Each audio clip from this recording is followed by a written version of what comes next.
अस्सलाम वालेकुम स्टूडेंट्स, आज हम पढ़ने जा रहे हैं फिजिकल केमिस्ट्री का एक और लेक्चर जो कि है स्पॉन्टेनियस रिएक्शन और नॉन स्पॉन्टेनियस रिएक्शन। हमारी पिछली वीडियोस उम्मीद है आप सब अच्छे से देख रहे होंगे, कुछ ना कुछ सीख रहे होंगे। आज की वीडियोस में हम पढ़ने जा रहे हैं spontaneous and non spontaneous reaction. सबसे पहले देखते हैं कि स्पॉन्टेनियस नॉन स्पॉन्टेनियस का मतलब भी क्या है। स्पॉन्टेनियस का मतलब होता है कोई चीज, कोई काम, कोई प्रोसेस दुनिया में कुछ भी हो रहा है वो खुद से फर्ज करें हो रहा है तो उसे कहते हैं non spontaneous reaction, spontaneous process, spontaneous अमल। इसके बाद नॉन स्पॉन्टेनियस वो होता है जैसे वो खुद से नहीं होता, उसके लिए एनर्जी हमें देनी पड़ती है, external help, external factor, external force कोई ना कोई देनी पड़ती है, तब जाके वो रिएक्शन होते हैं जिसे कहते हैं नॉन स्पॉन्टेनियस रिएक्शन। डिटेल में हम देखते हैं इसके पॉइंट्स, तकरीबन 10 to 12 पॉइंट्स मैंने ऐड किए हैं इधर। इसके थ्रू कंसेप्ट समझने की कोशिश करते हैं। नंबर 1 पॉइंट मैंने ऐड किया है occur without any external factor, without any external force कह लो, एक्सटर्नल हेल्प कह लो, एक्सटर्नल फोर्स कह लो, एक्सटर्नल फैक्टर कह लो, आपकी मर्जी। नॉन स्पॉन्टेनियस वो होता है occurs with help of external force, external factors, external condition, कुछ भी कह लो, मींस के एक्सटर्नल उसके कुछ ना कुछ चाहिए होता है तब जाके रिएक्शन स्टार्ट होता है, वरना नहीं होता। तो ये है इसकी general definition, basic concept. Number 2 point पे देखते हैं don't require energy to continue. एक तो होता है कि स्टार्ट में एनर्जी रिक्वायर नहीं होती, दूसरा पॉइंट है इसका कंटिन्यू रहने के लिए भी उस एनर्जी की रिक्वायरमेंट नहीं होती स्पॉन्टेनियस रिएक्शन में। जबकि नॉन स्पॉन्टेनियस रिएक्शन स्टार्ट तो हो गया लेकिन उसके प्रोसेस के बीच में भी हमें एनर्जी देनी पड़ती है, इसलिए मैंने पॉइंट ऐड किया है it requires energy to continue. Number 3 पे है सिस्टम की एंट्रोपी इसमें इंक्रीज हो जाती है। एंट्रोपी क्या होती है? Randomness of system, disorder of A system, means के सिस्टम यूजफुल नहीं रहा हमारे लिए।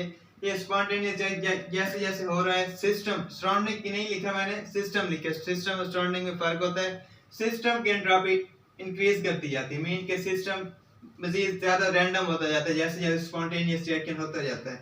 इसके बाद नॉन स्पॉन्टेनियस रिएक्शन में सिस्टम की एंट्रोपी डिक्रीज कर दी जाती है, मींस के सिस्टम की रैंडमनेस कम से कम होती जाती है। नंबर 4 पॉइंट लिखा है मैंने एंथैल्पी, पहले लिखा है एंट्रोपी, अब देखते हैं एंथैल्पी।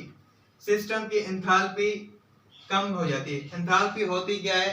हीट कंटेंट होता है सिस्टम का, मींस के सिस्टम की हीट कम होती जाती है जैसे जैसे स्पॉन्टेनियस रिएक्शन होता जाता है, क्योंकि जब उस एक्सटर्नल फोर्स की जरूरत ही नहीं है, नहीं ले रहा, वो सिस्टम की हीट ही वो यूज कर रहा है, रिएक्शन हो रहा है, इसलिए सिस्टम का एंथैल्पी मैंने लिखा है कम से कम होती जाती है। इसके बरक्स नॉन स्पॉन्टेनियस रिएक्शन सिस्टम की एंथैल्पी इंक्रीज होती जाती है, क्योंकि एक्सटर्नल फोर्स हम दे रहे हैं तब जाके रिएक्शन हो रहा है, जिसकी वजह से सिस्टम की एंथैल्पी पहले से ज्यादा हो रही है।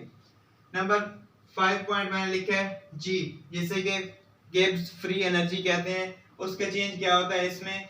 Gibbs free energy change spontaneous reaction में नेगेटिव होता है, जबकि नॉन स्पॉन्टेनियस रिएक्शन में Gibbs free energy change positive होता है। गिब्स फ्री एनर्जी चेंज एक बहुत बड़ा टॉपिक है, जिस अलग से वीडियोस पढ़ने की बनती हैं। शॉर्ट में ये याद रखो, गिब्स फ्री एनर्जी होती है amount of energy required to perform a specific useful work, energy for useful work, इसे शॉर्ट में कहते हैं गिब्स फ्री एनर्जी। जो कि स्पॉन्टेनियस में इसका चेंज नेगेटिव होता है, नॉन स्पॉन्टेनियस में इसका पॉजिटिव चेंज होता है, change Gibbs free energy positive होता है। नंबर 6 पे देखें अकर्स स्पीडली, स्पॉन्टेनियस रिएक्शन खुद से हो रहा है, स्पीड में हो रहा है, मींस के ये फास्ट रिएक्शन होते हैं नॉन स्पॉन्टेनियस रिएक्शन, इसके बाद स्लो होते हैं, स्लो मोड में होते हैं। नॉन स्पॉन्टेनियस रिएक्शन देखते हैं यूनिट डायरेक्शन होता है, मींस के ये सिंगल डायरेक्शन में जाएगा, ऊपर से नीचे कोई चीज आ गया तो आ ही गई है, स्पॉन्टेनियसली आई है, स्पॉन्टेनियसली ऊपर नहीं जा सकती, इसका मतलब ये है यूनिट डायरेक्शन होने का। इसके बाद नॉन स्पॉन्टेनियस से हम एनर्जी दे ही रहे हैं, ऊपर से नीचे लाने के लिए फास्ट एनर्जी दे रहे हैं, तो नीचे से ऊपर लाने के लिए भी एनर्जी दे के ऊपर ले जा सकते हैं, तो इसलिए मैंने लिखा ये बाई डायरेक्शनल है। स्पॉन्टेनियस रिएक्शन में मजीद देखते हैं ये इरिवर्सिबल प्रोसेस है, मींस कि कोई चीज ऊपर से, फर्ज करें मैंने आगे एग्जांपल के थ्रू आ रहा है, ऊपर से कोई चीज ये गिराई है तो गिर गई है, ये इरिवर्सिबल है।